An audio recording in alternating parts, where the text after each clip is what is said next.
Our guest today is Tony Nudd, an RPA and conversational AI expert who is passionate about business and giving robots a voice.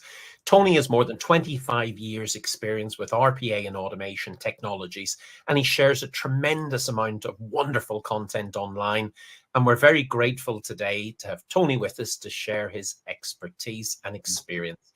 Tony, welcome to Druid Talks. Thank you, Kieran. I've seen the first series of these talks. They were really good, and I'm really privileged to be actually a part of series 2. So thank you for inviting me. Well, we couldn't imagine doing it without you. Tony, we'll jump straight in.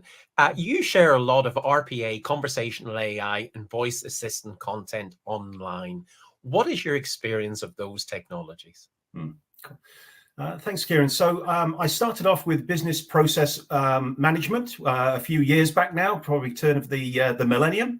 And that was basically automated workflow, and robotic process automation is the natural evolution of that technology set.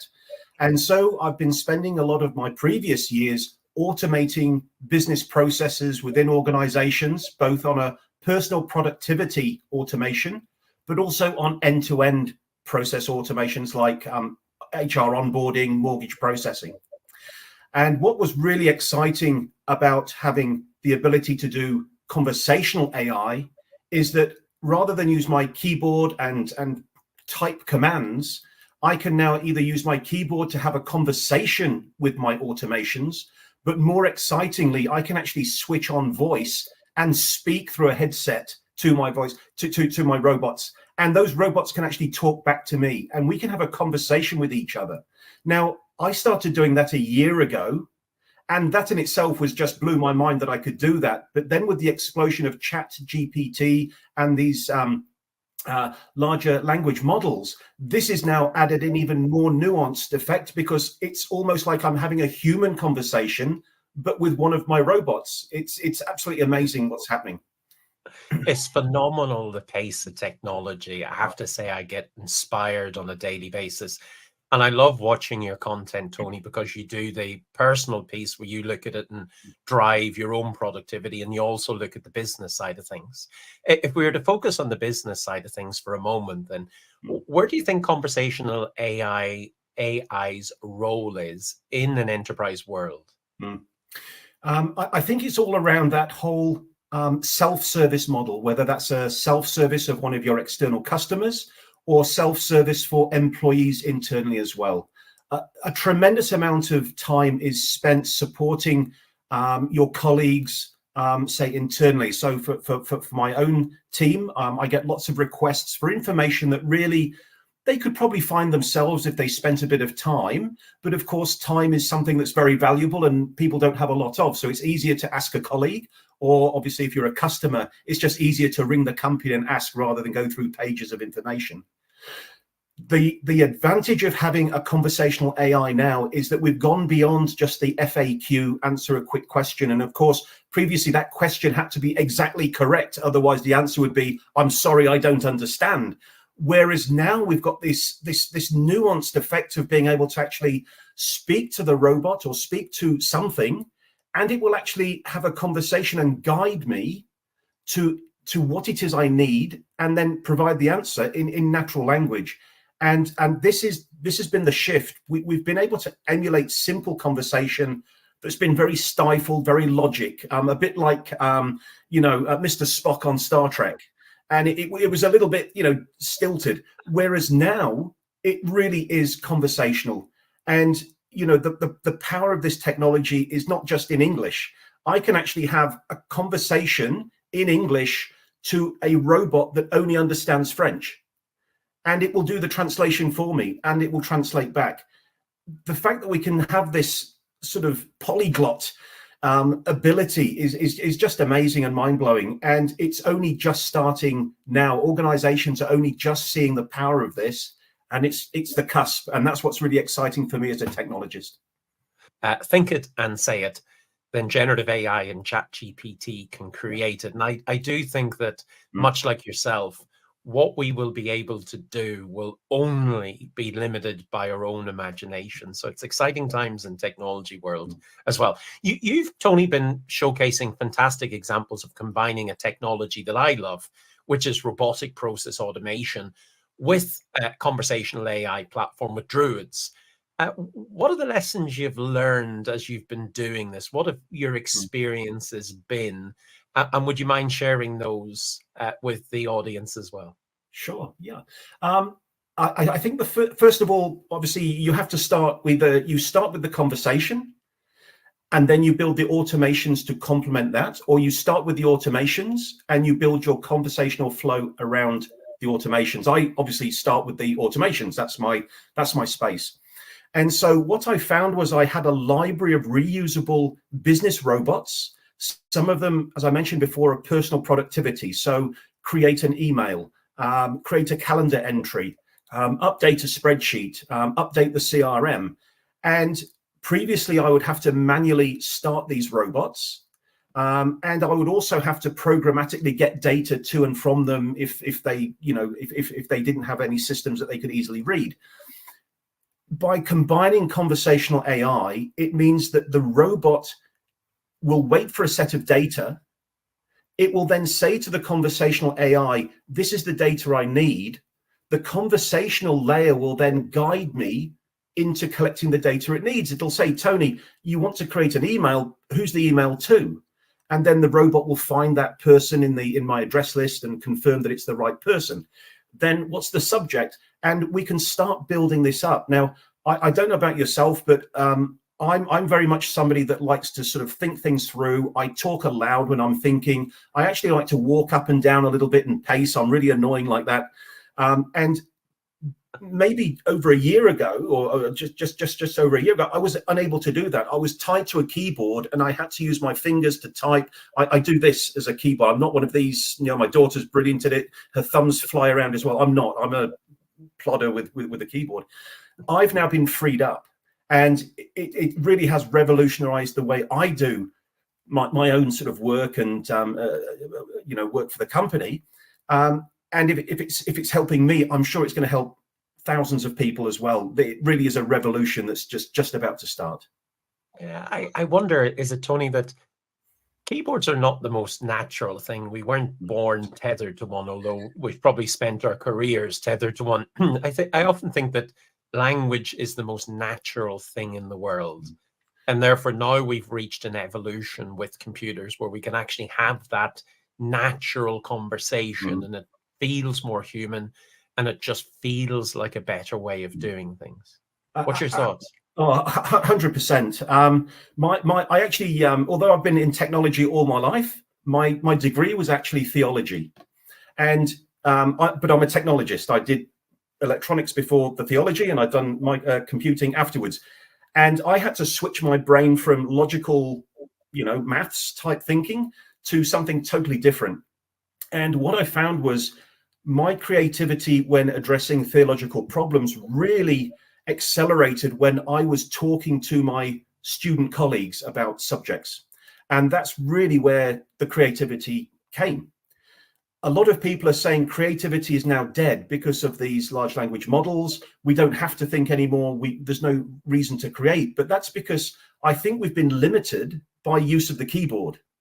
And now we are free from the keyboard. We can start using voice. I mean, remember that now I'm not a historian or a psychologist, but I'm thinking that language developed over at least, maybe 50,000 years. Keyboards have been around for 50 years. So like you said, Kieran, conversation is embedded in our brains. It's in our DNA. It's how we communicate. It's how we got from, inventing the wheel all the way up to inventing the internet or creating the internet. So voice and language is key to creativity. And I truly believe that if we can now ditch the keyboard and we can actually start conversing with AI, we can actually start really creating and beating AI at its own game, because that has taken us to a creativity level that we might use the AI for.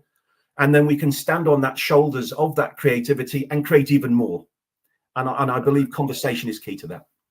And conversational AI is enabling, which is fantastic. Absolutely. Tony, where and how should companies get started with conversational AI technologies like Druid? Sure. There's a number of different ways. If it's very new and you've never had any experience of chatbots or any of that sort of technology, my personal recommendation is start with something very simple, and it may be an FAQ chatbot. It may not be as sexy as a conversational AI deployment, but it's a start, and it will help you get a feel for what's capable.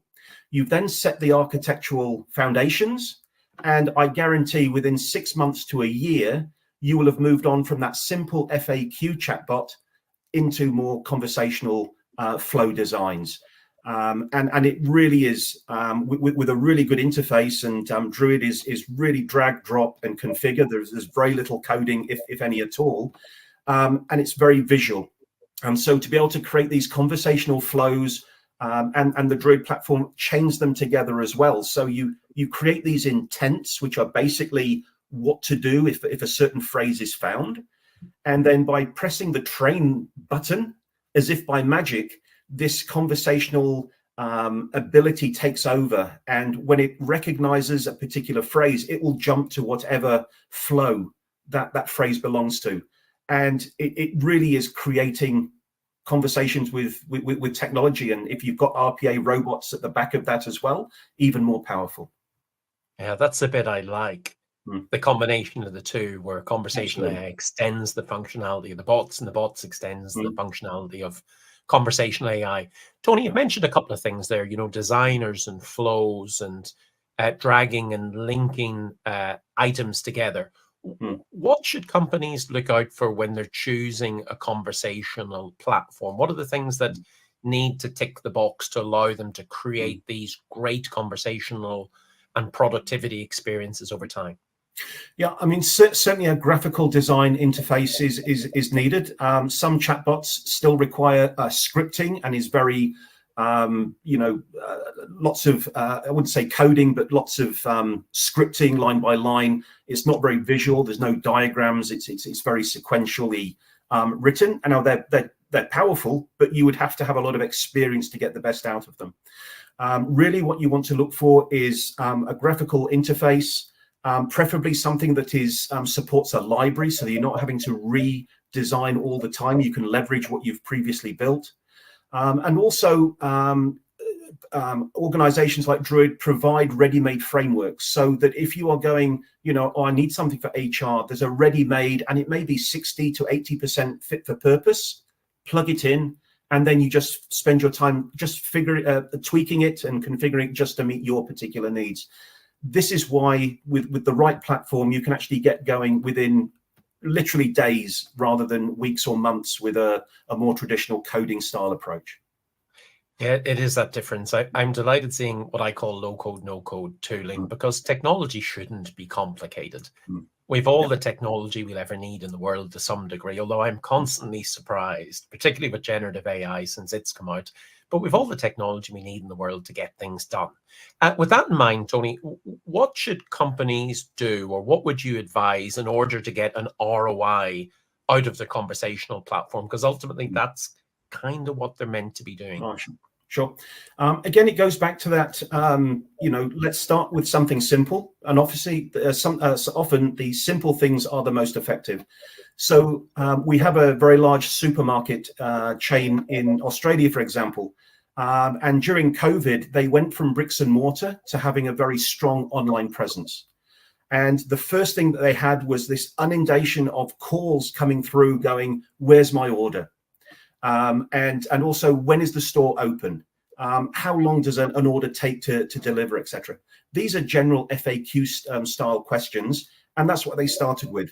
And that reduced the calls by about 60%, just having an online FAQ chatbot that could answer basic questions. And then phase two is, where's my order? That's where they linked it then to robots that went actually to the back ordering system to actually find their order and would tell them what state is in. And if it had already gone to the courier, the robot would jump to the courier's website, figure out where the package is, and then bring this back to the chat conversation as well. So it's bringing a very powerful capability of self-serve. And because they are also present in outside of Australia, across Asia, They are now looking at actually doing multi-language and supporting some of the Asian languages that they work in.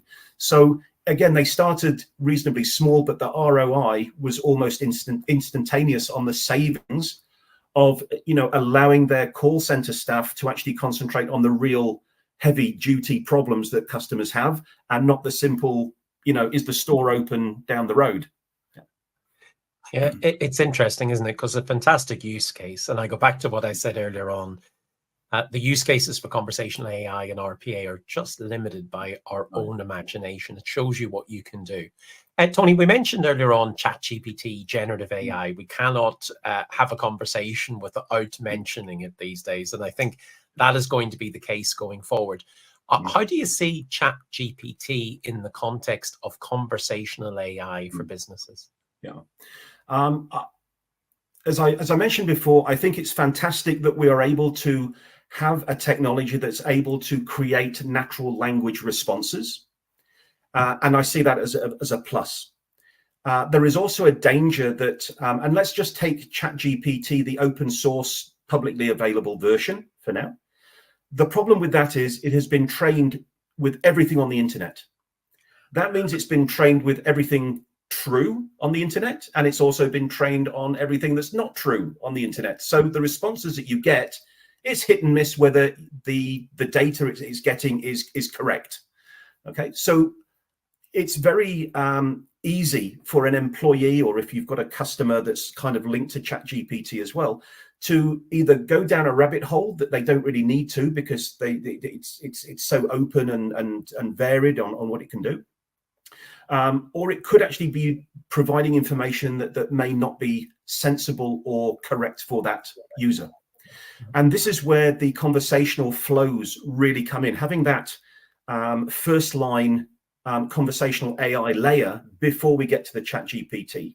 And I would call that the conversational AI, the guardrails.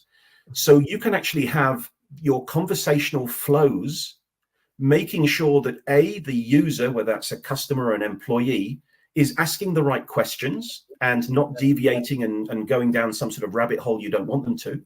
And also it can do a check of the information coming back that's going to be either spoken or displayed to the employee or the customer, and just do a final check to make sure it's relevant information. And maybe we need to do a quick check to make sure it's true information as well. So while we have the power of these large language models, whether it's ChatGPT or Bard or Claude or whatever you want to plug in, I really see conversational AI being the guardrail or the guardian of either keeping the conversation short, but also, you know, being the guardian of truth as well. And I think that's very important. Yeah, I really like that. I really do, because I think shouldn't believe everything the computer tells you. That's an age-old part. But if you can protect people by providing those guardrails, fantastic as well. And there is wonderfully secure versions. Microsoft Azure OpenAI is a really secure version that will block some of the stuff that comes out on the internet as well. And I love what you're saying there. It's not about replacing people. It's about putting humans in the loop, as it were, and putting them at the points where they can add value, and allowing technology the moments where it can add value and take away some of those more mundane stuff. Tony, what does the future look like for conversational AI and RPA in this wonderful and exciting generative AI world? Yeah, so something that I've been sort of honing up on is the concept of what's called the multi-agent framework. Now, this is where you can basically have a single sentence, a single phrase, and the example that the group that created the first framework basically said is, create me I think it was an asteroids game on my computer. And that was great. Now, what happens is that single phrase is then sent to this multi-agent framework. One of the agents could be the coder, and so it's using your ChatGPT to actually create the code for this simple asteroids game. Another agent in the mix could be the finance agent, and that will be telling you possibly what your sales could be for this game, or it could be what the costs are to create the game to a production level. Another agent might be your marketing agent, and that would be then analyzing who your target market might be. Another agent might be advertising. And so by just having that one phrase, you are then able to call on these agents and their unique focus on a particular subject. Now, I see this, and this is good for today. I mean, you can see that happening, how that would be good today.